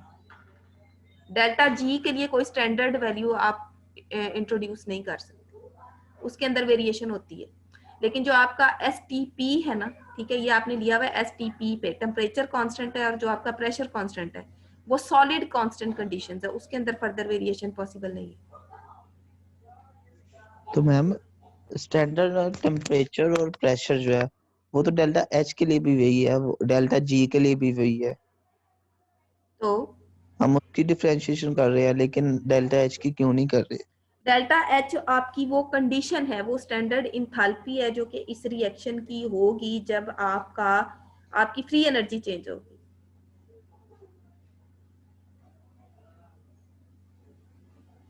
जब आपकी फ्री एनर्जी चेंज होगी, ये उस वक्त के चेंज की बात है। उस वक्त आपके सिस्टम का हीट कंटेंट क्या होगा, ठीक है। तो आपने अक्सर कुछ रिएक्शंस पढ़े होंगे केमिस्ट्री के अंदर जिसके सामने बिल्कुल जो है ना उसका हीट कंटेंट जो उसका एंथैल्पी चेंज लिखा हुआ होता है, ठीक है। जैसे हाइड्रोजन जी फॉर्मेशन है, उसके सामने लिखा होगा -436, ठीक है। तो वो आपके जी पास एक कांस्टेंट वैल्यू होती है, आप जहां पे भी पढ़ेंगे हाइड्रोजन फॉर्मेशन की एंथैल्पी वो 436 ही होगी। 436 के अलावा उसका कहीं पे आपको कोई ऑप्शन नहीं मिलेगा। तो मैम इस स्टेप में जब हमने यहाँ से यहाँ पे फॉरवर्ड किया है हाँ जी, तो इसमें तो सिर्फ हमने पार्शियल डिफरेंशिएशन लगाई है बस, हाँ जी, और तो पार्शियल। कोई चीज नहीं ऐड की। तो एक चीज ऐड इसकी भी की है, ये देखें, ये डेल्टा भी तो आया है। जी सिर्फ डिफरेंशिएशन की है, लेकिन विद रिस्पेक्ट टू टी जैसे हमने यहाँ पे किया है, हाँ जी, जैसे हमने यहाँ पे किया, यहाँ से लेके यहाँ पे, इसके नीचे डेल्टा टी पार्शियल डिफरेंशिएशन की है या साथ में आ गया है। मल्टीप्लाई किया टेम्परेचर को। हाँ तो जी, इसमें हमने ऐसा क्यों नहीं किया? यहाँ पे फिर टी स्क्वायर आना चाहिए था, यहाँ पे नीचे पार्शियल डिफरेंशिएशन उसका भी स्क्वायर आना चाहिए था। अच्छा, अभी थोड़ी देर पहले मैंने आपको कहा था कि अगर आपके पास फार्मूला हम कैलकुलेट कर रहे हो तो आइडियल सिचुएशन को लेना आसान होता है या फिर रियल सिचुएशन को लेना आसान होता है? आइडियल को। अब क्या था कि आप ये दो इक्वेशन जिनको कंपेरेबल बनाना चाह रहे हैं ना, इनकी दो साइड्स पे पार्शियल डिफरेंशिएशन, ठीक है। ये जो आप जिसके साथ कंपेयर कर रहे थे ना उसमें यहाँ पे पार्शियल डिफरेंशिएशन थी। अब आपने भी अपनी इक्वेशन की एक साइड को वैसा बनाना है कि यहाँ पे पार्शियल डिफरेंशिएशन आ जाए। नहीं मैम, रूल तो यही कहता है ना कि बराबर की एक साइड पे जो मल्टीप्लाई या डिवाइड हो रहा है दूसरी साइड पे भी होना चाहिए। होना तो चाहिए, लेकिन अगर आपके पास वेरिएबल कंडीशन हो तब। अगर यहाँ पे मैं इसको कर भी देती हूँ, सपोज मैं कर देती हूँ उसको differentiate with respect to T, लेकिन टेम्परेचर आपका है ही 25, तो जो मैंने लिमिट्स लगानी है मिनिमम और मैक्सिमम टेम्परेचर की, वो क्या होंगी? तो मैम इसमें भी तो लिमिट्स लगी नहीं है ना डेल्टा जी में। असल में ना मैं आपको एक और बताती हूँ जिस चीज को ना आप कंफ्यूज कर रहे हैं, ठीक है। हमने क्या किया था कि इस साइड पे आपने वैल्यू लगा दी थी ना एस की, यहाँ पे वैल्यू लगा दी है ना। जी एस की। अब ऐसा पॉसिबल नहीं था कि इस हिस्से के अंदर चेंज हो तो बाकी दो के साथ ना हो, तो वहां पे आपने डेल्टा लगा दिया। जी जिसका इक्वेशन के साथ आप कंपेयर कर रहे थे उसके अंदर स्टैंडर्ड कंडीशंस थी, आपने यहाँ पे स्टैंडर्ड कंडीशंस लगा दी। क्लियर? जी अब ठीक आप है। ओवरऑल क्या करें, ये वाला जो आपका एक्सप्रेशन है ना जिसको आप अंडरस्टैंड करने में प्रॉब्लम कर रहे हैं, ठीक है, ये चीज आपके पास एक्चुअली क्या है, ठीक है। ये इक्वेशन आपके पास जो है वो इस इक्वेशन के साथ कंपेयर करने वाला पार्ट है, ऐसे ही है। आपने इस इक्वेशन को इसके साथ कंपेयर करना जी था, जी ठीक है। अब आपके पास मेनली यहाँ पे जो एक चीज जो आपको, बल्कि मुझे समझ आ गई आपको क्या कंफ्यूज कर रहा है। ठहर से, यहाँ पे क्या हुआ है आपके पास,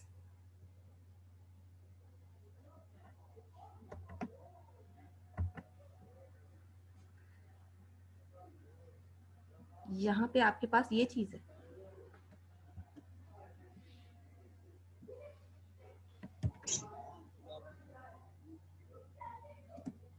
ये देखिए, ये तो उसी का स्टेप है अगला। हमने सिर्फ यस इस मैम। हिस्से के अंदर चेंज किया था ना, जी हमने सिर्फ इस हिस्से के अंदर चेंज किया था, ये तो वही चीज है। जी जी फिर हमने इसको रीअरेंज किया है। रीअरेंज ऐसे किया है क्योंकि हमें ये वाली चीज चाहिए, क्योंकि इस चीज को हमने उस वो वेंट ऑफ इक्वेशन वाली इस साइड से कंपेयर करना था। जी तो यहाँ पे आपके पास क्योंकि इक्वेशन की एक साइड पे ये डेल्टा जी वाली वैल्यू थी, तो उधर भी हमने इक्वेशन की एक साइड पे डेल्टा जी वाली वैल्यू करनी है। जी, अब क्लियर हो गया। हाँ जी, वो ना यहाँ पे टाइपिंग एरर था, इस वजह से आपको नहीं समझ आ रही ठीक। थी। ये डेल्टा जी नॉट है, ठीक है, और ये डेल्टा जी एच नॉट ठीक है। है। इस हिस्से के अंदर जो है वो आपने चेंज किया है, ठीक है। तो जो डेल्टा आपने इधर लगाया है वो आपने इस जी के साथ भी लगा दिया, ठीक है मैम, ठीक है। अब आपके क्लियर पास हो क्या हुआ है कि ये इक्वेशन जो है, एक बार फिर अगर आप देखें तो ये जो इक्वेशन है ये इसके साथ कंपेरेबल हो गई है। अगर हम इस पार्ट की, इस येलो पार्ट की जो है वो वैल्यू निकालें, येलो पार्ट की वैल्यू निकालें, तो ये जो आपका डेल्टा जी नॉट इधर, ये जो डेल्टा एच नॉट इसमें आपके पास प्लस हो रहा है, इधर आके माइनस हो जाएगा। तो आपके पास ये इक्वेशन भी वैसी ही बन जाएगी, दोनों की लेफ्ट हैंड साइड जो है वो एक जैसी हो जाएगी। आप क्लियर है? Yes ma'am. आप राइट हैंड साइड्स को कंपेयर कर सकते हैं। जी राइट हैंड साइड्स को हम कंपेयर करते हैं। अब इन दोनों की लेफ्ट हैंड साइड्स एक जैसी होगी, राइट हैंड साइड्स को कंपेयर करते हैं। कंपेयर करेंगे जब दोनों की लेफ्ट राइट हैंड साइड्स को, तो हमारे पास ये वाली इक्वेशन आ जाएगी। आप देखें इसके अंदर कोई सिंप्लीफिकेशन पॉसिबल है? Ji ma'am, delta G naught delta G से नॉट कैंसिल से, हाँ जी, कैंसिल हो कैंसिल हो जाएगा। सकता है। अगर मैं कैंसिल करती हूँ इसको, ठीक है, तो मेरे पास ये वाला एक्सप्रेशन आ जाएगा। फर्दर सिंप्लीफिकेशन क्या पॉसिबल है? दोनों साइड पे माइनस कैंसिल हो जाएंगे। दोनों साइड के माइनस कैंसिल होंगे, ठीक है, मेरे पास ये एक्सप्रेशन आ जाएगा। फर्दर मैं क्या करती हूँ, इसके अंदर देखती हूँ क्या सोल्यूशन पॉसिबल है, ठीक है। रीअरेंजमेंट हो सकती है इसकी। यहाँ पे आर टी स्क्वायर जो है वो आपका मल्टीप्लाई हो रहा है, इधर आके आप उसको डिवाइड कर सकते हैं, क्योंकि ये आपका स्टैंडर्ड इंथैल्पी चेंज है फिक्स्ड कंडीशंस पे, ठीक है, फिक्स्ड टेम्परेचर पे, फिक्स्ड प्रेशर पे। और ये जो आर टी स्क्वायर है ये भी फिक्स्ड कंडीशंस को रिप्रेजेंट कर रहा है, तो इट मींस ये भी कांस्टेंट्स हैं दोनों, और ये भी कांस्टेंट है। तो दोनों कांस्टेंट्स इकट्ठे कर दें, आर टी स्क्वायर यहाँ पे मल्टीप्लाई हो रहा है, तो इधर आके क्या होगा? डिवाइड। डिवाइड। ये डिवाइड कर दिया आपने, ये चीज आ गई आपके पास। फर्दर इसको सॉल्व करने के लिए हम क्या कर सकते हैं, मैंने ये पार्शियल डिफरेंशिएशन को आइडियल कंडीशन के अकॉर्डिंग डी से चेंज कर दिया, ठीक है। अब मैं जो है वो क्या कर सकती हूँ फर्दर, ठीक है। अब अगर आप इस इक्वेशन को फर्दर देखें, ठीक है, तो आपको इसके अंदर फर्दर कोई टेम्परेचर के रिस्पेक्ट से इक्विलिब्रियम कांस्टेंट को चेक करने की रीअरेंजमेंट समझ आ रही कि कैसे हमें टेम्परेचर के अकॉर्डिंग इस केपी की वेरिएशन पता चलेगी? कोई तरीका नजर आ रहा है यहाँ से जिससे पता लग जाए?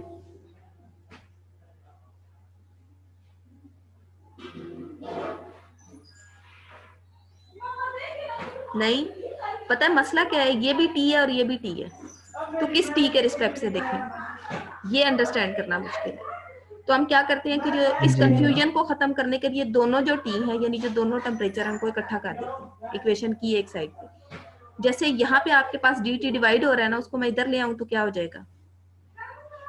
मल्टीप्लाई हो जाएगा, मल्टीप्लाई। ठीक है। अगर मैं इसकी रीअरेंजमेंट करूँ, ये डी टी यहाँ पे आके मल्टीप्लाई, अब ये दोनों टी एक साइड पे हो गए। अब आपके लिए तकरीबन टी को अंडरस्टैंड करना आसान हो जाएगा। वो कैसे कि मैं क्या करती हूँ कि ये जो डी टी है इसको इधर ले जाने के बाद इक्वेशन की रीअरेंजमेंट करके दोनों टेम्परेचर वाले फैक्टर मैंने इकट्ठे कर दिए। इधर से भी डी टी ले लिए, इधर ये जो टी स्क्वायर था ना इसको भी इसके नीचे लिख दिया। अब बाकी रह गया इधर से delta H naught over R, और इधर यही वाला फैक्टर पहले से मौजूद था। क्लियर? Yes ma'am. अब हम अगर ये सपोज कर लें कि पूरे प्रोसेस के दौरान या पूरे रिएक्शन के दौरान आपका टेम्परेचर T1 से T2 तक चेंज हुआ है, ठीक है, आपका टेम्परेचर T1 से T2 तक चेंज हुआ है, और T1 पे आपका जब टेम्परेचर था तो इक्विलिब्रियम कांस्टेंट की कोई और वैल्यू थी, यानी T1 पे सपोज 25 डिग्री सेंटीग्रेड था तो इक्विलिब्रियम कांस्टेंट की कोई और वैल्यू थी, कुछ देर के बाद आपने टेम्परेचर 100 कर दिया तो इक्विलिब्रियम कांस्टेंट की वैल्यू पे फर्क पड़ेगा?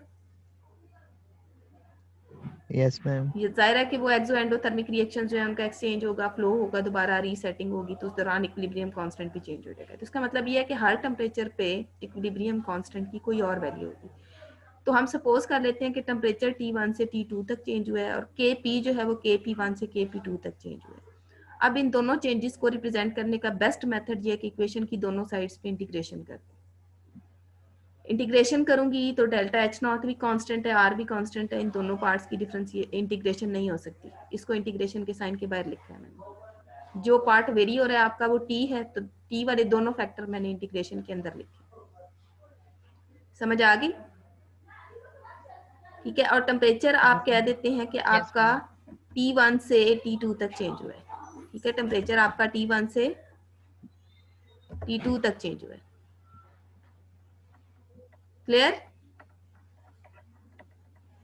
यहाँ यस तक? मैम।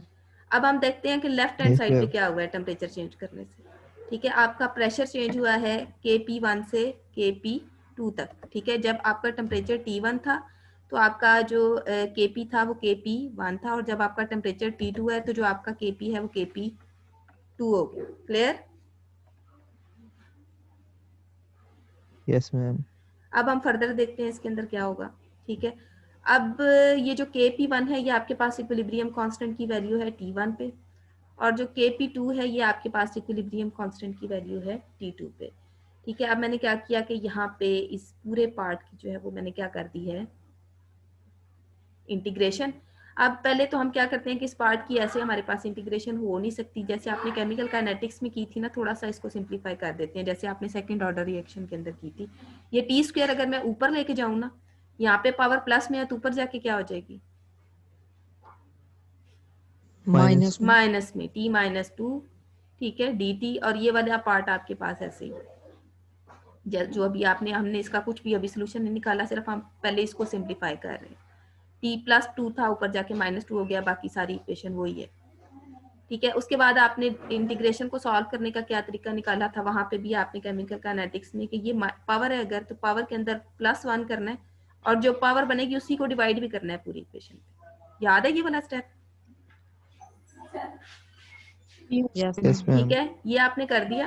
ठीक है, तो फर्दर आपके पास क्या हुआ, फिर आपने कहा था कि क्योंकि अभी आपने ये दोनों लिमिट सॉल्व नहीं की तो ये भी आपने मॉड के साथ लगानी है, T1 और T2। ठीक है, और जो राइट हैंड साइड है आपके पास उसमें क्या होगा कि ये डी और इंटीग्रेशन कैंसिल हो जाएंगी, नेचुरल होगा Kp रह जाएगा, लिमिट्स अभी आपने सॉल्व नहीं की तो यहाँ पे आ जाएंगी। ये केमिकल काइनेटिक्स वाला स्टेप है। क्लियर? ठीक है, अब मैं Yes, ma'am. ये जो मल्टीप्लिकेशन का साइन है वो लिखूं या ना लिखूं, ठीक है, उससे कोई फर्क नहीं पड़ता। ये मल्टीप्लिकेशन अगर कुछ भी ना लिखा तो उसका मतलब ही मल्टीप्लिकेशन नहीं होता है। क्लियर यहाँ तक? उसके बाद हम क्या कर सकते हैं कि ये जो आपके पास -2 + 1 प्लस माइनस हो तो क्या होता है, माइनस होता है या प्लस होता है फिर? Minus. माइनस। ठीक है, तो -2 + 1 का आंसर होता है -1। यहाँ पे भी -1 आ गया, यहाँ पे भी -1 आ गया, बाकी इक्वेशन वही है। Clear? Yes ma'am. Yes, ma'am. अगले स्टेप, हाँ जी, मैम ये जो सबसे ऊपर आपने इक्वेशन लिखी हुई है जिसमें t ये की वाली? पावर -2 है, हाँ जी, मैम इसके नीचे जो था सेकंड ऑर्डर रिएक्शन उसमें जो डिनोमिनेटर में वैल्यू थी उसके साथ -1 मल्टीप्लाई भी हो रहा था, लेकिन वहां पे आपको याद हो, अगर वहां पे डिनोमिनेटर में a - x था तो मैंने आपको कहा था कि अगर दो वैल्यूज माइनस हो रही हो ना तो फार्मूले का एक -1 आता है, लेकिन यहाँ पे वो a - x वाला सीन नहीं है कि दो वेरिएबल डिनोमिनेटर में माइनस हो रहे हैं, ओके मैम। इसलिए यहाँ पे माइनस नहीं आया। ठीक है, ये आपके पास यहाँ पे -1 आ गया है, और ये दोनों जो है वो माइनस करने से भी -1, बाकी सारी इक्वेशन वही है।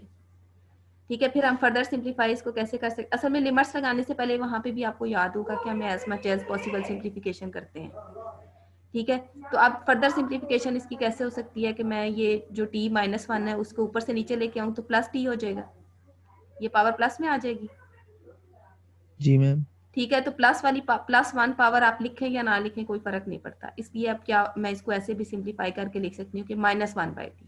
ठीक है, वो जो पावर ऊपर -1 थी नीचे आके +1 हो जाएगी। जिसके साथ कुछ नहीं होता, यहाँ पे 1 होता है, वो 1 यहाँ पे रह गया और ये t जो है ये नीचे आ गया। क्लियर? अब ये जो तीनों स्टेप्स मैंने किए हैं ना, इसमें मैंने सिर्फ इस पार्ट की मैंने सिंप्लीफिकेशन की है। ठीक है, मैंने क्या किया है इन Yes, तीनों ma'am. स्टेप्स के अंदर सिर्फ जो लेफ्ट हैंड साइड है उसकी सिंप्लीफिकेशन की है, क्योंकि सिंप्लीफिकेशन किए बगैर हम ये लिमिट्स नहीं लगा सकते। ठीक है, सिंप्लीफिकेशन हो गई। अब इधर भी सिर्फ लिमिट्स लगाने वाला काम रह गया और इधर भी सिर्फ लिमिट्स लगाने वाला काम।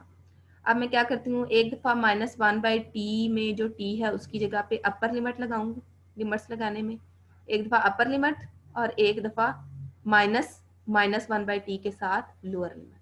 यहाँ पे आपने याद रखना है कि -1/t है, तो आपने पूरे -1/t के अंदर एक दफा अपर लिमिट और पूरे 1/t के अंदर एक दफा लोअर लिमिट लगानी है।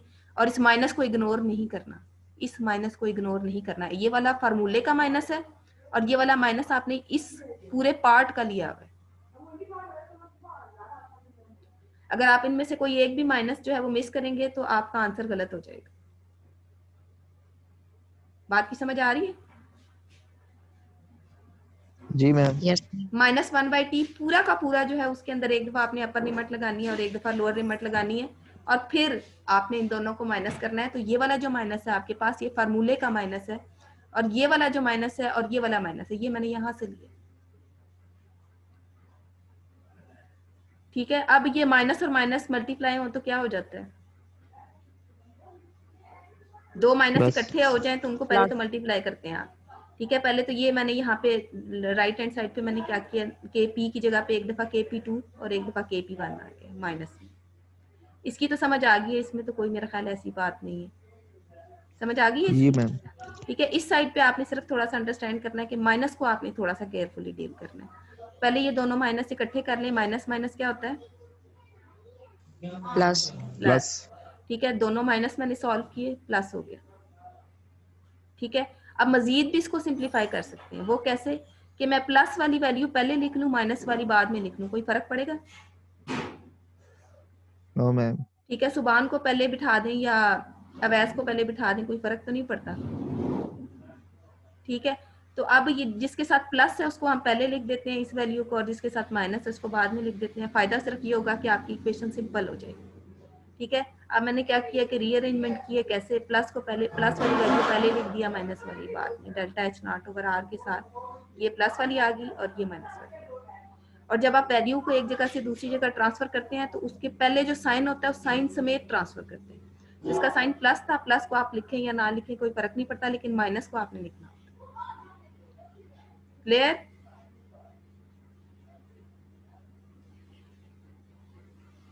जी मैम। Yes, ma'am. अब ये वाला पार्ट ले लें। ठीक है, नेचुरल लॉग है। ठीक है, नेचुरल लॉग में आपने क्या पढ़ा था कि नेचुरल लॉग पे वही रूल्स अप्लाई होते हैं।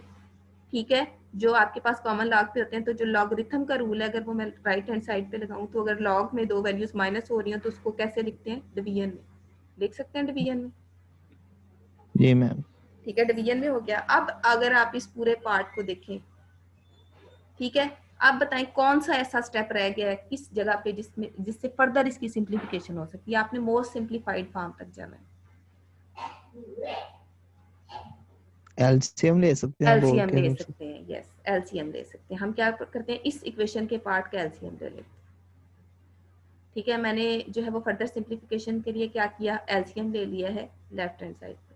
एलसीएम लूंगी, नीचे t1 t2 आ जाएगा, ऊपर क्या आ जाएगा t2 माइनस t1। एलसीएम लेना आता है ना? Yes ma'am.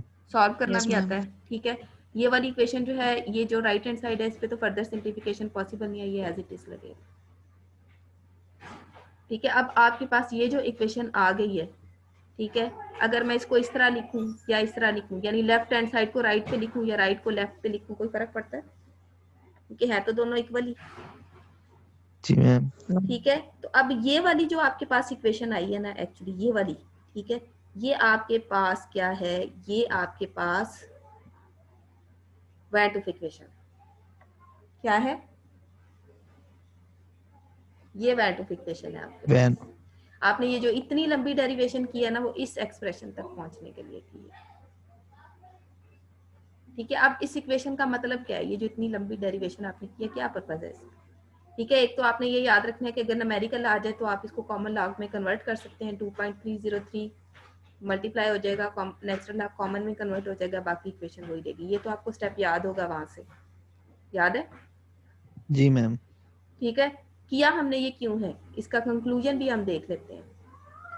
ठीक है, ये इक्वेशन अगर आप देखें, ठीक है, यहाँ पे क्या है, आपने कहा था कि Kp1 जो है वो T1 पे इक्विलिब्रियम कांस्टेंट की वैल्यू है और Kp2 जो है वो T2 पे इक्विलिब्रियम कांस्टेंट की वैल्यू है, ऐसे ही है। तो अगर आपको इनिशियल टेम्परेचर भी दिया हुआ हो, ठीक है, और उस पे इक्विलिब्रियम कांस्टेंट की वैल्यू भी दी हुई हो, ठीक है, इनिशियल टेम्परेचर आपको दिया हो, इक्विलिब्रियम कांस्टेंट की वैल्यू भी दी हुई हो, आर भी दिया हो जो कि जनरल गैस कांस्टेंट है, जिसकी वैल्यू आपको पहले से पता है कि 8.314 होती है। ठीक है, तो ये जो स्टैंडर्ड इंथैल्पी ऑफ सिस्टम है, यहाँ पे किसी भी रिएक्शन के अंदर जो स्टैंडर्ड इंथैल्पी है वो कैलकुलेट की जा सकती। वो जो मैं आपको बता रही थी कि हाइड्रोजन के लिए इंथैल्पी की वैल्यू आई हुई है -436, वो इसी तरह के एक्सप्रेशन से निकाली जाती है। ठीक है, इसको enthalpy of system eight STP भी कहते हैं, डेल्टा एच नॉट को। असल में ये सारा काम जो हम करते हैं ना, कि अगर आपके पास T1 की वैल्यू है और T1 टेम्परेचर पे आपके पास इक्विलिब्रियम कांस्टेंट जो होता है T1 पे Kp1 उसकी वैल्यू भी है, आपके पास T2 की वैल्यू है यानी फाइनल टेम्परेचर पे की वैल्यू, और फाइनल टेम्परेचर पे जो आपके पास इक्विलिब्रियम कांस्टेंट है उसकी वैल्यू है। ठीक है, तो आप क्या कर सकते हैं, इन चारों वैल्यूज को इक्वेशन के अंदर पुट करने के बाद R की वैल्यू आपको पहले से पता है, आप स्टैंडर्ड गिब्स फ्री एनर्जी जो है, सॉरी स्टैंडर्ड इंथैल्पी ऑफ जो रिएक्शन है, चाहे आपका फिजिकल प्रोसेस है केमिकल प्रोसेस है, उसकी स्टैंडर्ड इंथैल्पी कैलकुलेट कर सकते हैं। लेकिन मोस्टली ये आपके पास एप्लीकेबल है केमिकल प्रोसेस के लिए। क्लियर? Yes ma'am. कि आप ये जो पूरी इक्वेशन है इसको यूज करते हैं स्टैंडर्ड इंथैल्पी को कैलकुलेट करने के लिए, इंथैल्पी और heat content of system at constant temperature and pressure और स्टैंडर्ड टेम्परेचर और प्रेशर। ठीक है, डेल्टा एच को कैलकुलेट करने के लिए आप इस इक्वेशन को यूज करते हैं। ठीक है, तो डेल्टा एच जो है वो कैसे आप इससे कैलकुलेट कर सकते हैं। ठीक है, अगर मैं डेल्टा एच नॉट की इस पूरी इक्वेशन के अंदर से जो है वो एक फार्मूलेशन बनाती हूँ तो क्या बनेगी। ठीक है, ये डेल्टा एच नॉट अगर मैंने कैलकुलेट करना है तो ये तो इक्वेशन की दूसरी साइड पे पहले से मौजूद है, इधर से सारे फैक्टर अब आपने इक्वेशन की दूसरी साइड पे ले जाने एक्सेप्ट दिस, तो डेल्टा एच नॉट इधर ही रह जाएगा, आर जो है वो इधर डिवाइड हो रहा है इक्वेशन की दूसरी साइड पे जाके मल्टीप्लाई हो जाएगा, ये वाले इसका जो डिनोमिनेटर है वो डिवाइड हो रहा है T1 T2, ये उधर जाके मल्टीप्लाई होगा, और जो न्यूमरेटर है वो मल्टीप्लाई हो रहा है वो जाके डिवाइड होगा, यानी ये वाली जो फ्रैक्शन है इधर आके उलट जाएगी। तो अगर मैं यहाँ पे T1 T2 Kp1 Kp2 और R की वैल्यू पुट कर दूं तो डेल्टा एच का आंसर आ जाएगा। जी मैम। ठीक है, तो इसकी एप्लीकेशन एक्चुअली आपके पास क्या है कि आप इसकी हेल्प से स्टैंडर्ड गिब्स फ्री एनर्जी जो है वो कैलकुलेट कर सकते हैं। ठीक है, स्टैंडर्ड इंथैल्पी ऑफ सिस्टम जो है वो आप कैलकुलेट कर सकते हैं अगर आपके पास डिफरेंट टेम्परेचर्स के ऊपर इक्विलिब्रियम कांस्टेंट्स की वैल्यूज अवेलेबल। कोई इक्वेशन की समझ आई है या निकल गई है? ये आपकी थोड़ी सी ट्रिकी इक्वेशन थी। जी मैम आ गई है। कितने बच्चों को आई? खुद करेंगे तो थोड़ी सी और पल्ले मैं पड़ेगी। आपको मैम आ गई है। ये आपका एक तो ऑनलाइन सिस्टम है, दूसरी आपकी क्वेश्चंस जो हैं ये सारी समझने वाली हैं, तो जिस दिन आपका लेक्चर हो उसी दिन उसको एक दफा नोटबुक पे खुद करके देखें बाय हैंड। ठीक है, अगर आप इसको अपनी बुक के अंदर से देखेंगे तो ये आपको सिर्फ एक पेज के ऊपर सॉल्व हुई मिल जाएगी। पेज जो एक पेज है ना उसकी एक ही साइड पे उसके स्टार्ट से स्टार्ट होती है और जहाँ पे पेज खत्म होता है वहां पे खत्म हो जाती है, और उसके अंदर बहुत सारे स्टेप्स मिसिंग है। तो इसको एक बार जो है वो केयरफुली आपने करना है, बाय हैंड करना है और करके मुझे बताना है। ठीक है, कि आपको क्या समझ आई है। अब ये जो डेल्टा एच है अगर आपको याद हो तो ये एंडोथर्मिक के लिए, एंडोथर्मिक रिएक्शन के लिए प्लस होता है और एक्सो के लिए माइनस होता है। ठीक है, तो ये आपको बताता है एक्चुअली कि कितनी हीट मिलने से एक्सोथर्मिक रिएक्शन होगा, कितनी हीट मिलने से एंडोथर्मिक रिएक्शन होगा। तो इसीलिए हम कहते हैं कि ये आपके पास क्वांटिटेटिव रिलेशनशिप देती है ये इक्वेशन इक्विलिब्रियम कांस्टेंट का टेम्परेचर के साथ। तो ये इक्वेशन आ गई है, एक फार्मूला आ गया इस डेल्टा एच को कैलकुलेट करने का। वहां पे आपने लीच एटलियर प्रिंसिपल में क्वालिटेटिवली सिर्फ ये कहा था कि एंडोथर्मिक रिएक्शन होगा, टेम्परेचर रेज होगा, एक्सोथर्मिक होगा, टेम्परेचर फॉल होगा। यहाँ पे आप T1 T2 की वैल्यू पुट करेंगे, इनिशियली जो टेम्परेचर था जितना आपने राइज किया या फॉल किया, ठीक है, उन दोनों की वैल्यूज आप पुट करेंगे, दोनों पे इक्विलिब्रियम कांस्टेंट्स की वैल्यू पुट करेंगे। अगर प्लस में आंसर आता है तो आपका एंडोथर्मिक रिएक्शन होगा, माइनस में आंसर आता है तो एक्सोथर्मिक रिएक्शन होगा। तो समझ आ गई कि लीच एटलियर और इसमें क्या फर्क है?